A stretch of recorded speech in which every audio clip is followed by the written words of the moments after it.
Okay, my friends, so let's make our own oatmeal flour. Yes, we're making from the original oats. So you pour your favorite brand of dry oats into your blender. Then you cover your blender. You're not adding any fluid. Just cover your blender and you blend dry. So you allow it to run at any speed of your choice. It depends on the brand of blender that you have. So allow it to run until you are happy with the fineness of the flying. You know what I mean?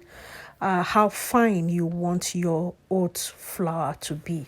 So here I allowed mine to run at a medium speed until I was satisfied. Then I let it out.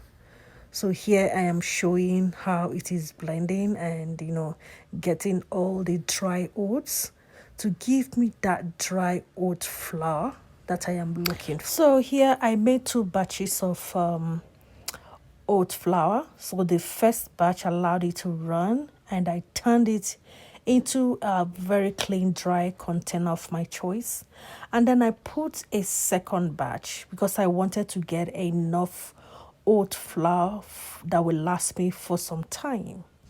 So this is basically the second batch that I am running.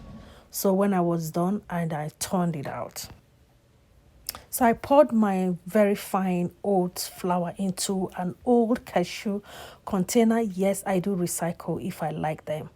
So, and then I poured into a plate. So here it is, very fine oat flour. So with this oat flour, I can make my pancake. I can make my oat fufu. So this is me. I labeled it oat flour so that I will know this is what is inside the container. Yes, I do recycle some old food containers. I just clean them and I recycle. So I hope you like it. Bye.